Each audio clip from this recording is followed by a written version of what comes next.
There we go. Good afternoon and welcome to the final summer workshop series hosted by Wearable Tech Ventures in 2021. My name is Lakeisha Greenway. I am the founder and CEO of Wearable Tech Ventures, and I'm pleased to host this amazing panel that will be joining us today, as well as providing some insightful information for those of you that are in the tech industry, those of you that are wondering what the tech industry is about, and especially for those that are budding investors, inventors, and innovators in the wearable tech ecosystem. Before I introduce our speakers, I'd like to give you a brief overview as to what Wearable Tech Ventures is, who we are, where are we going, and how you can work with us in the near future.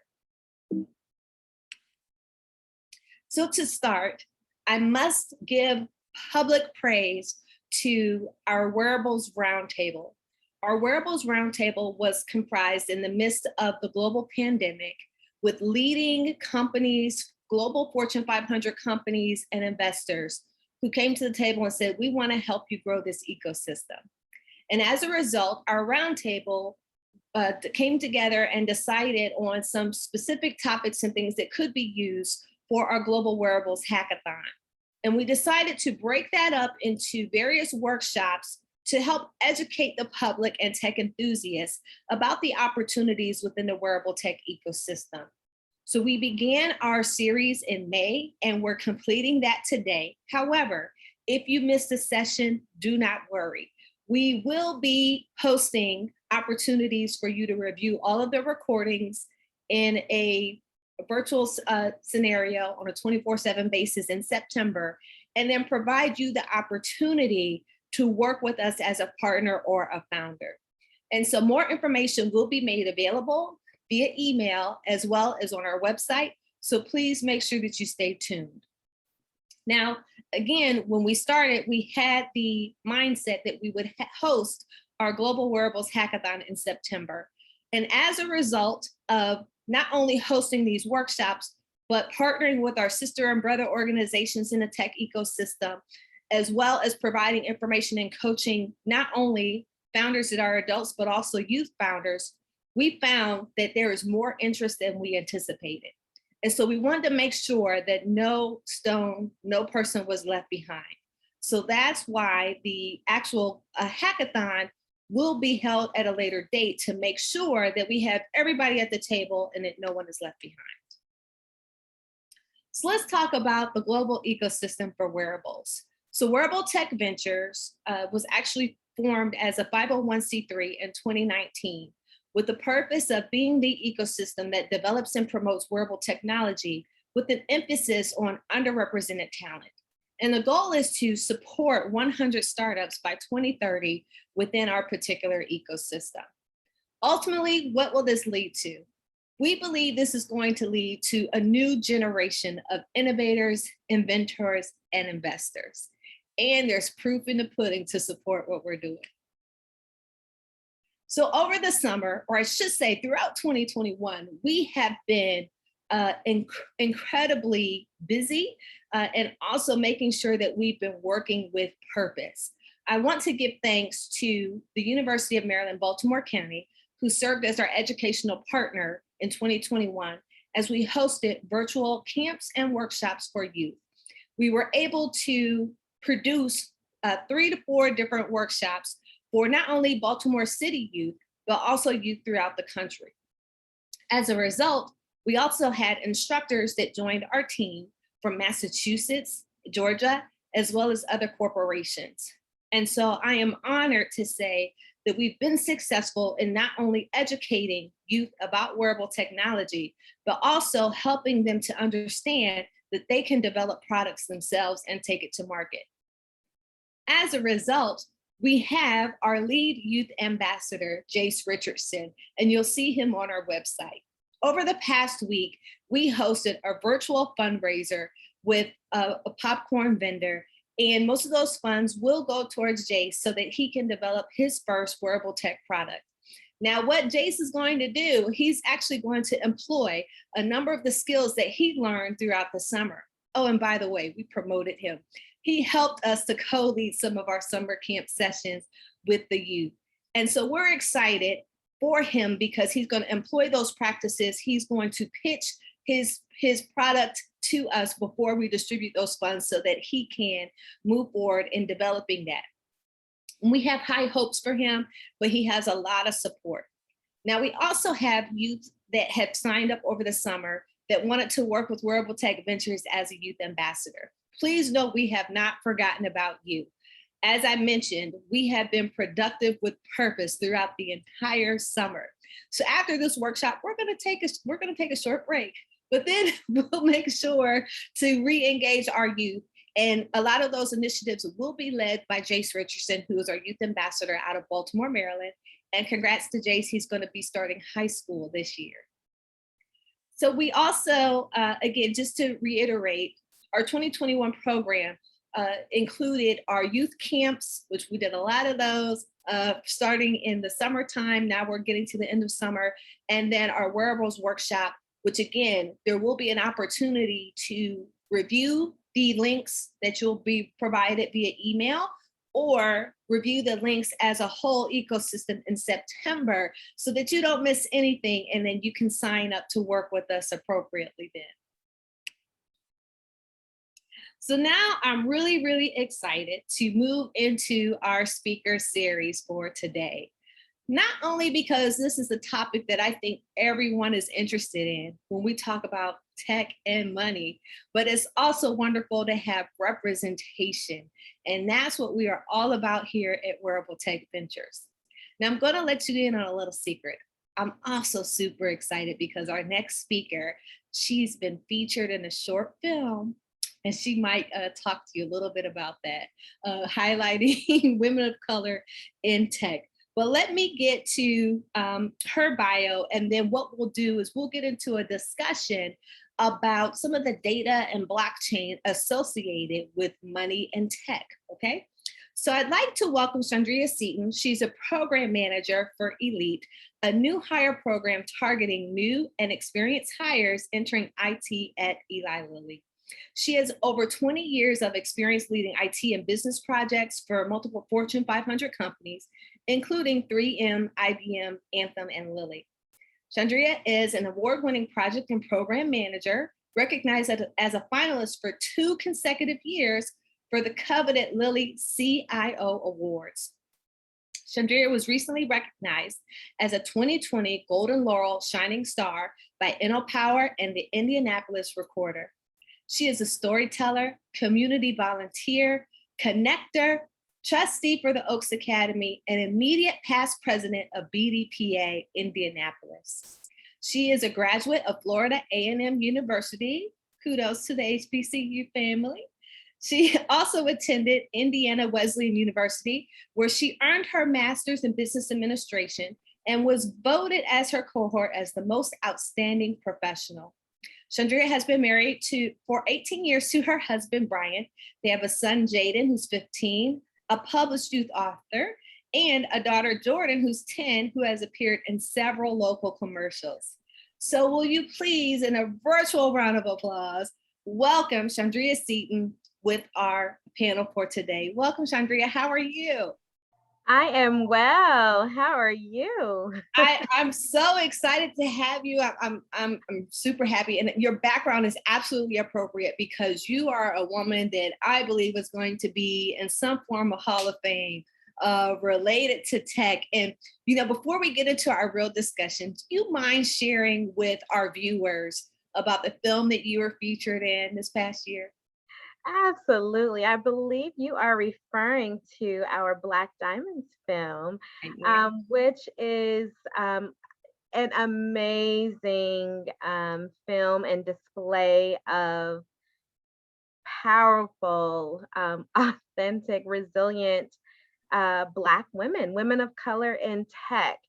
And it's a very beautiful piece because the very beginning of it starts with a future woman of color in tech, little young Adrian, talking about having a career as an astronaut, and her mother sharing with her that the reason it's so important for there to be women of color in tech is because there's not enough of us. And so her sweet little 5-year-old voice is just absolutely amazing to hear that she's interested in a career in STEM because she sees her mom motivating others in tech and sharing with other women of color in tech. She wants to be that. And so we need that. We need to create that pipeline. And it's important for young girls like Adrienne and others to see a vast array of women in all industries and all aspects of technology. Absolutely. And so we'll make sure to include the link to that particular film in our upcoming notifications that come from Wearable Tech Ventures. So thank you for that. And so you've had an amazing career so far. So let me just ask you, what's next? Wow. Lakeisha, why would you ask me what's next? Um, Always come back to it because you've done so many amazing things. you are too kind. Honestly, what's next? I am creating space for what's next. So, as you mentioned in my bio, my current role, actually, I am in charge of a global program where I get to help accelerate the careers of new campus hires and experienced hires that come into our information and digital solutions organization. And that is, when I say that's a sweet spot for me, it's hard for me to think about what's next because it that whole this whole experience, this whole program that I'm managing, it encompasses so many things that I am passionate about and that I care about. And so it's hard for me to really think about, okay, well, wow, what is next? Because I'm loving what I'm doing. But again, I am also creating space to hear what's next and kind of navigate to what that may be. So stay tuned. I love it. And that's a wonderful answer because there are so many opportunities that are growing in tech. And so for those of you that may be saying, I don't know about that industry. Well, she just said there's a lot of opportunities. So make room, make yourself available and be flexible and pliable so that you can actually pursue those opportunities. So let's start from the very beginning. How did you get into the tech industry? Who were some of your influencers and some of your supporters to get to where you Yeah, are today? great question. And kudos to my big cousin because she is really the reason I got into tech. So she also a graduate of the illustrious Florida A&M University. She was headed off to college and going to study computer and information sciences at FAMU. And I've always looked up to my big cousin. And so I decided, hey, I want to go to FAM as well. And I also want to major in computer and information sciences. And that was actually before me really thinking about the magnitude of that decision. So after getting there, I started to really think about, wow, technology, and that was many years ago. But even at that time, it was a thought of, wow, I will pretty much always have a job because there isn't one industry that you can think of that isn't powered by technology. And so for me, initially it was, job security, but even beyond that, just thinking about the impact of not just consuming technology, but also being a creator, a producer, right? A lot of the things that, you are leading with wearable technologies, right? It's amazing the work that you're doing, which I'm, super Thank huge you. fan. And so I just wanted to be around that. And so over the course of my career, I've definitely been very blessed to be in different capacities as it relates to digital and technology, which has been great because I think one of the key things that maybe some students or younger folks may think, oh, I just got to code or I got to, program. And it's so much more than just that. So the door is wide open, kind of like Bruno Mars. Yes. Leave the door open. The technology door is wide open. I love it. I love it. That should be our theme song. Like, Yeah. I love it. I love it. Okay, so you were an undergrad. Can you describe, because we have some of our youth ambassadors that are going to be watching this, and we have some female youth ambassadors as well that are just super bright. So can you describe what it was like maybe an undergrad, taking some of those courses, or some of those challenges you overcame? Absolutely. A great question. And I'll tell you, I was intimidated initially. Now, mind you, um, back when I was in school, now I really feel old back when I was in school, but we were still taking COBOL. And I remember thinking, wow, it was difficult. That and a couple of other programming classes that we had to take. I was intimidated by it at first. And so I was really thankful to kudos to our HBCUs. I have to absolutely give kudos because my professors were so invested in my success. They did not allow me to shrink in feeling overwhelmed and in intimidation. They didn't allow that. They challenged me and they provided additional support until I was able to successfully complete the course. And so I would say to the young ambassadors, you know, you can absolutely do whatever you put your mind to, even when it seems like it's something difficult. Surround yourself with a great support system, a tribe. I think about, the tribe that you and I share through Emerge, right? Even at every season, every phase in life, you are going to need a solid support system. And that absolutely, you think even when you were young, of course you had your family members, your immediate family, your aunts and uncles. That was a support system, right? When you go off to college, you're going to need a support system. After college, when you're first starting as an early career professional, you need a support system. And the sooner you develop that and develop those strong bonds, it will just help you navigate better throughout your career. Absolutely. I love it. And thank you for sharing some of your journey, because I think it's important for those that will be watching this at a later time to know that there is a pathway to all these opportunities, especially when we talk about money and tech. But before we get into that, I want to kind of talk about a little bit on the data side. Please share with our audience, what is BDPA? What is the purpose? And by the way, folks, BDPA is a wonderful sister organization that has been helping us as well here at Wearable Tech Ventures.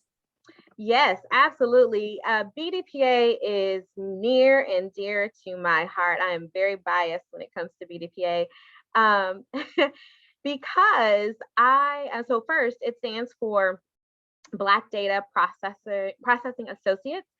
And essentially, we are technology thought leaders that we're cultivating other technology thought leaders from the classroom to the boardroom. So we have a student component starting from ages 11, so middle school, all the way up through C-suite to the boardroom. And so it is an organization that has been around for next year. We will celebrate being around 50 years. And that is amazing. And I've had the opportunity to be a part of BDPA since 2007 through our local chapter. I'm in Indianapolis, Indiana. And I've served in multiple capacities at the local level, as well as I've served at the national level for 2 years as the national secretary, as well as the national program director for the conference adult experiences. And I'll tell you, again, I love BDPA. All the things that we do and what we stand for. We used to say we're the best kept secret because we kept finding that not everybody knew about BDPA. And so over the past few years, we've been on kind of this journey to dispel the secret, right? It's like, no, we don't want to be a secret. We need everybody to know about BDPA because, it's a full circle moment because I think about some of my current mentees. They have come through BDPA, grown up, starting through our student programs, in middle school. Now, some of them have come through internship experiences through various companies, in particular, my current organization, and gotten full-time jobs through BDPA, through the internship program. So it's a great way to build a strong technology pipeline of diverse talent. So I can't say enough about BDPA and what we stand for, and who should get involved. Everyone, anybody that is involved in tech, whether you are a curator, creator of tech, whether you are an entrepreneur, there is something for you in BDPA. So definitely please get involved. You can do that by going to bdpa.org, bdpa.org. You can tell this is a whole commercial for BDPA, right? I love it. And it's totally fine because, like I said, there's a synergy between BDPA and Wearable Tech Ventures. And what I've spoken about at the local level for the Indianapolis chapter, as well as most recently at the National Convention for BDPA, is that intersection of data and wearable tech. And so a lot of wearable tech is powered through data. And what I love is that, if I can call it, an army of data scientists are being built within BDPA. So really quickly, I know over the past couple of years, the word data scientist has been thrown around. And a lot of people really don't know what that means. And fortunately, our youth ambassador was able to participate with some of the other youth data scientists that you're grooming there at BDPA. So can you tell us what is data science? What does it mean to be a data scientist? And why is that important?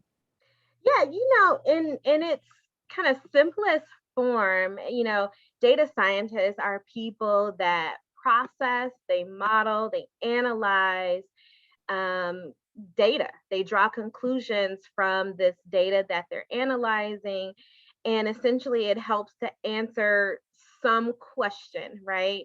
And you think about, just data analytics in particular, it's, the science of just taking that data and again, drawing conclusions. So most people are familiar with, let's say, Amazon, right? And you ever notice, like, when you are, when you're shopping for something, you can actually go in and set different filters, right? Those are all data points that you can use to basically get to something that you're looking for, right?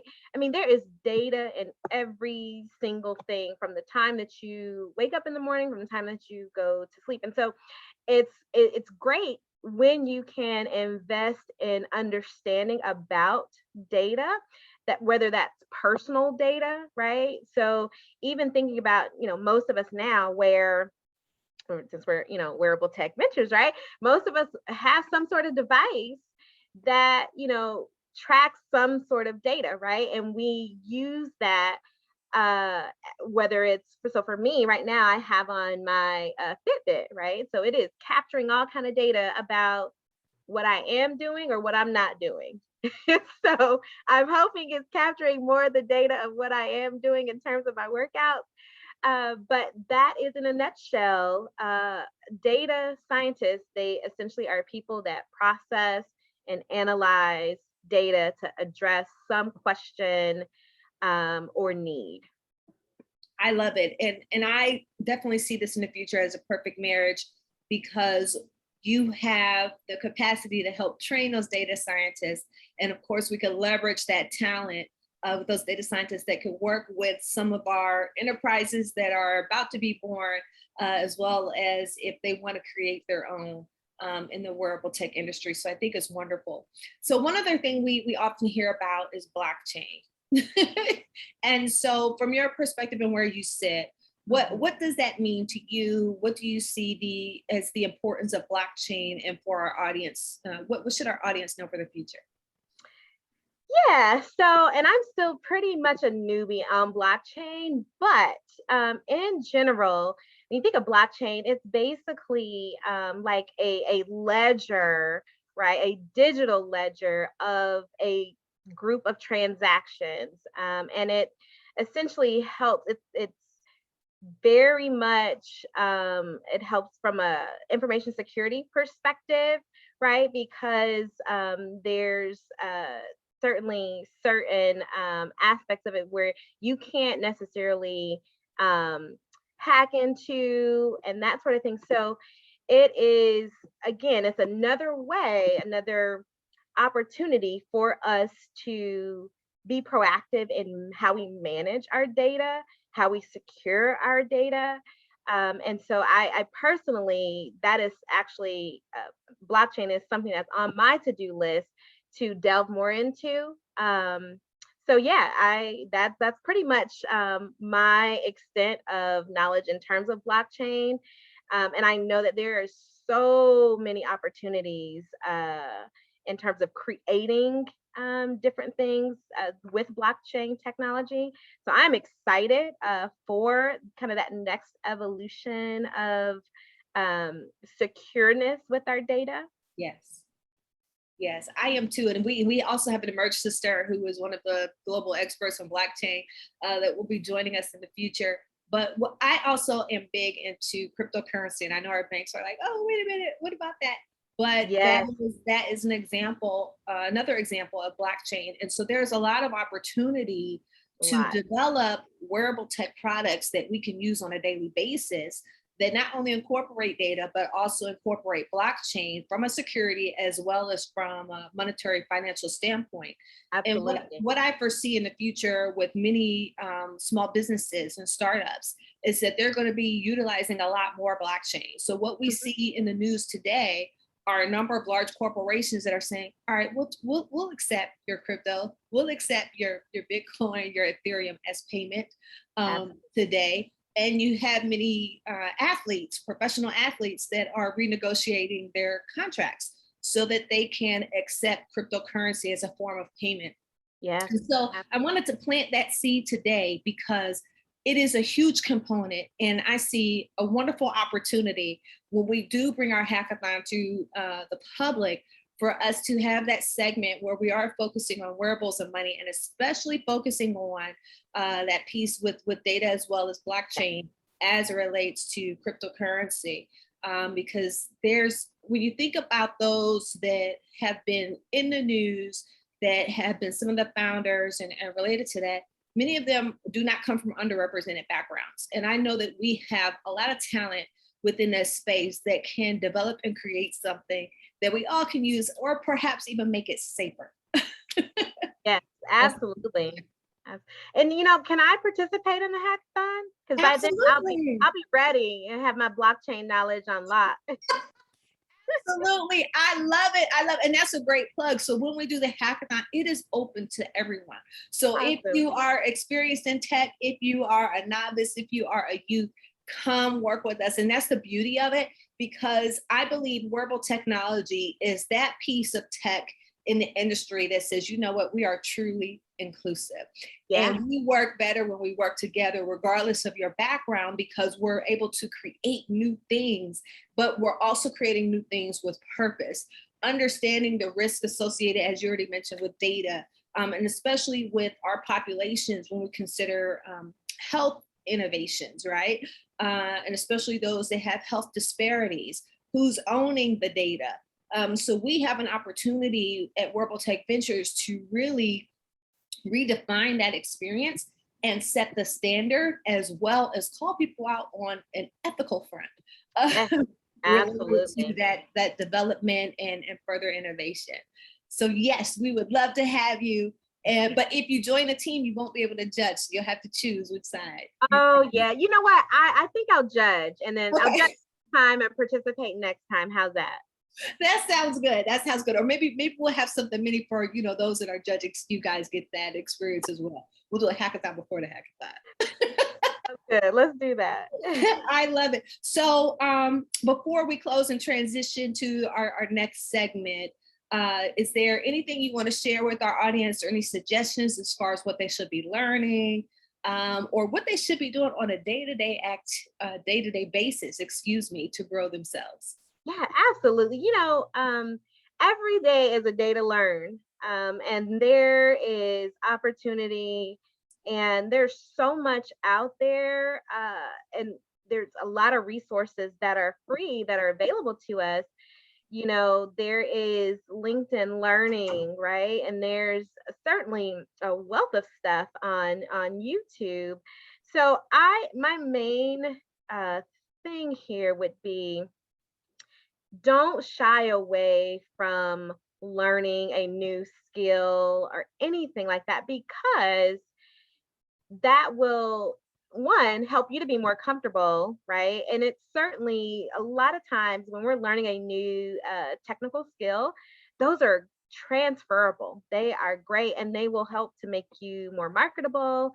And then, because in general, when you create something, there's like this sense of accomplishment that is unlike any other, right? And so when you are out and learning a new skill, and then you apply it and you create something with that, wow, just amazing. So my challenge to you, or my charge to you, is don't be afraid to go create and be great. I love it. Wonderful words of wisdom. And so for those that want to follow up, should they go to the BDPA website, or how should they get in contact with you and BDPA? Yeah, absolutely. So you can, if you want more information on BDPA, definitely the website, www.bdpa, so boy, David, Paul, Apple, right? bdpa.org. And then if you want to connect with me, definitely you can connect with me on LinkedIn. All my information's out there, my email. I give you my contact information as well. So I would love to connect with anyone who wants to connect and follow up. And again, thank you so much, Lakeisha, for having me. I have thoroughly enjoyed our time together today. I really appreciate you. Thank you so much. This is just the beginning, and I can't wait for all of us to experience the next level and witness what we can create when we come together. So thank you very much. Thank you. Outstanding. I'm so excited. I hope you are too. If you happen to have a question, feel free to type it into the chat box, and we'll make sure that we address it at the end, and I think our team will stay on here with us. But what I'd like to do next is transition to another realm, as we have two representatives with us here today representing their respective banking institutions. And so I will start by reading the bio of our first guest, who is Robert Duru. He is a senior banking relationship manager focusing on supporting small business clients, and a member of the Talent Acquisition Ambassador, TAA program. Additionally, he has supported initiatives within the bank, including the Mutual Mentorship Program, Mission Maryland, and a former graduate of the Relationship Manager Sales Development Program. He's a member of the African American Resource Group, IGEN, and the RM Roundtable, and he also serves on several projects within business banking. He graduated from the University of Maryland with a degree in kinesiology from the School of Public Health, Go Terps, and held leadership roles for New York Life, Target, and Tech Systems before joining the Relationship Manager Sales Program in 2015. Rob is passionate about learning, sports, and servant leadership. He plans to support the bank mission in creating new opportunities for all communities within the bank. He lives in Highland, Maryland with his wife, two sons, Jeremiah and Jacob, and they have a new baby. Oh, they had a new baby girl this past December. So welcome to Rob. And then next, I am going to introduce JP Campbell. And JP is a member of the Global Wearable Tech Roundtable. So he's been working with us this past year, as well as with some of our other companies to help us identify opportunities of interest for the Wearable Tech Hackathon. So JP is a senior development manager and relationship manager for the CDFI lending and investing team at Bank of America. In this role, he underwrites loans and manages client relationships within Bank of America's community development financial institution portfolio. Loans within the CDFI portfolio support micro enterprise and small businesses, affordable housing development, economic development, and community facilities development nationwide.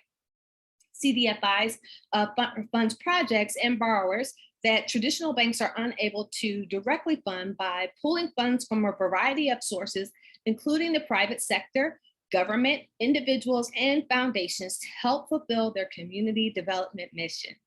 Special lending initiatives during JP's time with the CDFI lending team have included programs to impact energy efficiency related projects, military veteran entrepreneurship, and capital deployment to women-owned businesses. JP joined Bank of America in 2013. So what I'm going to do is stop sharing my screen so that we can bring Rob and JP to the forefront. And so we can start our discussion. So Rob and JP, feel free to turn on your cameras, and then we will get started. And thank you again so much for joining us. And you can feel free to unmute yourself. And so I'm so grateful that you are both here. I can tell you that I know you both personally, you've been amazing partners. And it's all about relationship, folks. Let me tell you that. Let me start with Rob. So I met Rob. I'm a University of Maryland alumni. I went to graduate school there. And so Rob and I met with his family. It was like a fall event, just hanging out in the hay rides and all the other good stuff. And Rob has just been a really good guy who I know who has supported a lot of initiatives within Maryland. And JP is an amazing guy. I met him through one of our Terps family members. And she was just telling me how good JP was and his initiatives and how he was interested in working with organizations such as Wearable Tech Ventures. And a storm prevented us from meeting in person this year, but you know what? It's not going to hold us back. I'm coming down there so we could click classes, JP. So with that being said, so JP, let's start with you because you've been working with our roundtable this year, and we know, and I can say this as being a Black female founder, trying to get funding from a number of organizations. Banking institutions tend to be really conservative, right? And so you have had a front row seat where you've been able to learn more about wearable tech and wearable tech ventures. What advice do you have for our listeners as they are maybe trying to explain their project or their product to institutions such as yours? And maybe that was a long question, but I think because of your experience this past year of working on the roundtable and this being something totally new to you, right? What are some highlights or what are some suggestions that you have for founders and businesses as they approach traditional banking organizations? Yeah, the good thing is that over the past year since the pandemic, the bank has, I guess traditional banks have really expanded their mind to fund, can you guys hear me okay? To fund businesses in different ways. And they have a lot of various initiatives, whether to fund women-owned businesses or military veteran-owned businesses. So I over the past year or so, it's really expanded. And there are a number of different programs. So I encourage people just to reach out to either banks or community, the local community funds that we fund, and kind of see what's available, because there's a lot of available programs that you just might not hear about in the news. And like you said in your introduction, I actually joined the team in 2003. I've been at the bank, the same team since 2003. I think you said 2013. But for a long time, we've been trying to get people to say, listen, there's funding through these local funds, even if the bank can't do it directly. And it was hard to get the word out through media for a long time. And this past year has really expanded the programs and the options. And there are a lot of programs that were there for a long time that people didn't utilize. And there's even more funding than there has been in the past. So I guess that's my feedback. That's exciting news. Say that again. There's more funding than there was in the past. I encourage people that are looking for one. Sometimes it's hard to find the perfect terms that will match people's businesses, but when I look at the funds that the nonprofit organizations that we fund that give loans to businesses, they have a lot of availability in different programs. So I love it. I love it. So I'm going to put you on the spot here, JP, and I know you're good on the spot, but based off of what you've been learning over this summer, what excites you most about wearable tech or the tech industry in particular? Yeah, that's a good question. It's just there's so much opportunity. I guess that's what excites me. Whereas before it might have been more difficult in the past. I think people that want to be entrepreneurs, there's opportunity, there's demand out there, and for people that are looking to just work in the industry and maybe work for somebody that already has a business, I think businesses are looking for good people. It's hard to find good people, and these days you don't have to really be in the same location as someone else. You can work remotely, so those things excite me. The opportunity, the availability, I think, of jobs in different areas, and the ability you can maybe work out of your house, or you can work for somebody that you don't have to live near them. So I guess that's my answer to that. I love it. I love it. Great answer. So there's a lot of opportunity. There's a lot more flexibility. And it sounds like you were saying that there's a lot more interest in innovation. And I can tell you, coming from the other side, being an innovator and a woman of color, a lot of times it was frustrating. Prior to the pandemic, seeing a lot of people get funded for stuff that really wasn't innovative, right?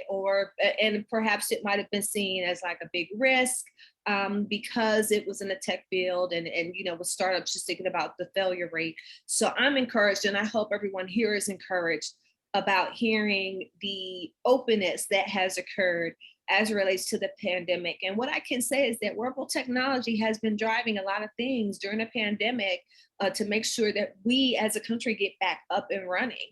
And so I've spoken on a number of panels and discussed how universities have been using wearable technology to make sure that they can measure distance between students for safety.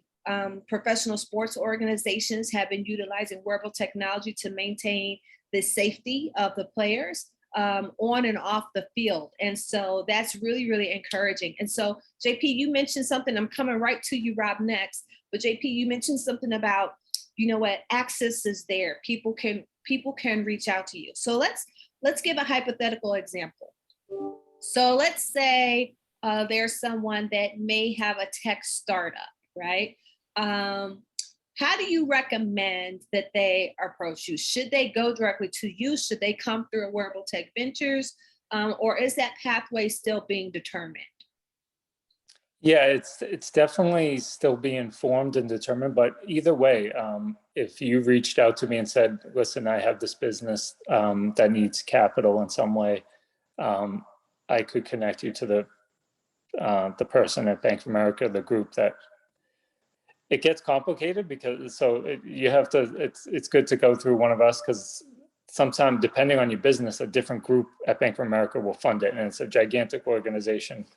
So I think it's good to start with you, or you could come to me directly, and I could navigate trying to get you in touch with the right person. So depending on your funding, whether you want some companies want equity capital. and there's opportunity for that in some ways through different funds, or you could borrow money, and sometimes that's easier to get the loan, depending on your finances and your background. So there's opportunity both ways, but because it gets complex, depending on the type of business you have, starting with you or coming through me, and that could be helpful. Because if you just walk into a banking center, you might not get the right person. I agree. And I'm glad you said that. And that's what we're positioned here at Wearable Tech Ventures, is to kind of help assist with that filtering process. And I'm going to transition to Rob and come back to you, JP. There we go. We can add you there. So basically for startups, what I recommend is you got to get some sort of traction, right? And it also helps to get some buy-in from friends, families, and in business school, they call that third F, fools, right? So the 3 F's. So basically what we would all want to see is, we want to see who else is in it, or who else is in it to win it with you before you even approach us. Do you have some support from a family member or friends, or how much have you really invested in this on your own? I can tell you, when I started Wearable Tech Ventures, I self-invested a lot of money, a lot more than I should have, but I wanted to make sure that organizations knew that I was serious, that I was in it to win it for the long term, right? So basically, for any founder and any other person watching this as a recording, please know that it all starts with you. What are you going to do to get the ball rolling? Another key thing is that there's a key difference in achieving various investments along your journey.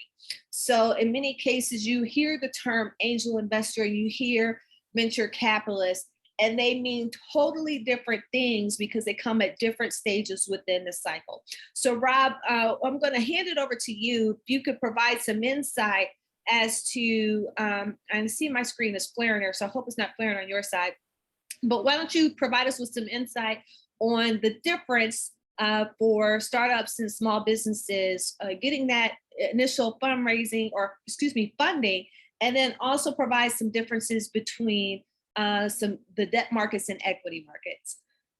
Absolutely. So, and I think when you look at the debt markets versus the equity markets, you want to start off understanding what a traditional lender is versus a non-traditional lender. Firms like Bank of America, M&T Bank, we're traditional lenders. We look at deals in a large pool of deals, and we try to mitigate the risk based on the disbursement of all the deals. So I always like to start off with what I call the 5 C's of credit. When you walk into any of the traditional lenders, really understanding what your business for. So many times when I'm talking to companies, the first question I ask is, so what are you going to use the money for? And they really don't have a great answer. They know they need working capital or they need funding, but they really don't understand how much is going to go towards payroll, how much is going to go to purchase equipment, what the business plan is going to be, what the timeline, the time frame of their operating cycle, who are their vendors, what their supply chain looks like. So you really need to understand the business and what you need funding for before you go ask for. You go to the different markets to try to get funding. And when you're looking at, okay, what do I need to have to make my request in the best position necessary? And capacity, collateral, what are the market conditions, character, capital, and just common sense, right? So those are the key things you want to make sure you have a good handle on as you're going through, looking through traditional lending. And then the debt market is the traditional lenders. Equity markets, that's where you'll find your angel investors, your venture capitals. And that term just means that they're in turn of giving you capital or funding for your business, they're going to take a portion of equity. Remember, the most valuable asset, when we look at these deals, we look at assets and collateral. The most valuable asset to a startup is their equity. If you give away your equity too early, you can shortchange yourself. So sometimes early on, especially if you're pre-revenue, you want to make sure that you're looking at the traditional debt capital markets where the bank doesn't necessarily take an equity position in your business. They're looking at it from historical and ability to repay that debt. I love it. And thank you so much for sharing that. And I actually went through a course and have been mentored through one of the top VCs in not only the tech market, but also the wearable tech market. And I actually have a couple of mentors that are VCs. And one thing that they often say is, maintain as much ownership as possible, founders. So yes, there are avenues to grow your businesses, but more so than anything, this session today, I hope that you can walk away with some strategies to assist you with growth, but also an understanding that you don't have to give it all away. And it's important that you know what it is that you're doing. And one of the ways that Wearable Tech Ventures is positioned is we do some coaching with a number of wearable tech founders that are at various stages. We have some founders that have absolutely no funding. They're in the idea phase. And then we also have founders that are raising multi-million-dollar rounds and working with corporations to bring their services and products to the marketplace. And so earlier in the segment, I mentioned that our youth ambassador, Jace, was going to receive some funds so that he could start his wearable tech product. But Jace also has to go through a process where he pitches us and tells us exactly what he's going to use it for, how much things cost. And these are some of the things that we taught our youth throughout the summer. And we hope that if you join us at Wearable Tech Ventures, if you partake in the rewatch our video recordings or go through coaching with us, you will be better prepared and positioned to have an introduction, an informal introduction to a JP and a Rob. And so that way they'll know, okay, Wearable Tech Ventures says they're ready, then they're ready, right? So what are some, Rob and JP, you both gave amazing advice. What are some other indicators, what are some indicators that are good indicators and some red flags that you've seen with startups and small business owners that you've approached in the past or have approached you in the past? And JP actually brought up a really good point about access to capital. There's so much access to capital that I feel as though in the commercial market, and just the lack of awareness from the state level to the CDFI level for a lot of banks is really trying to push that community development piece. So I think one of the, and to tie it back to your question about the red flags, understanding where and how I can access capital. If a person could come and understand, okay, I've focused with, I've done the score, I've worked with the SBA, I've worked with a traditional lender, I've worked with the state, really having a good understanding versus saying, hey, I need some money. I don't have a business plan. I have a great idea. I promise me, it'll work. So the presentation and how the work you put in that sweat equity really works. I love it. JP, you want to add to that some green or red flags that you've seen from your seat? Yeah, I guess I was just going to say, I don't think people think of, depending on the business, it's not always a perfect fit, but I don't think people think of nonprofit lenders as a possibility and to look into that. And sometimes these nonprofit lenders who, like Rob was saying, that banks fund, foundations fund to give loans to businesses or grants to businesses. A lot of times these nonprofit funds they provide technical assistance kind of for free a lot of times, where you could take a class or have a one-on-one with the person at these nonprofits that can kind of guide you through accessing capital. Sometimes these nonprofits might know the state money or the federal money that's available that it's hard to know about unless you really research it and pay attention, and that sometimes you could miss it. I guess in terms of red flags, I guess maybe just not thinking of all the options to where to get money from, maybe just thinking about a traditional bank or thinking about some other for-profit lender and not nonprofit lender. That's a wonderful point, and I'm so glad you brought that up, both of you, as it relates to those red and green flags. And really it's about founders and startup founders and entrepreneurs educating themselves. And what we're doing and what we're working on as we prepare, for our other activities at Wearable Tech Ventures is positioning ourselves to be a greater resource so that we can have successful 100 startups by 2030.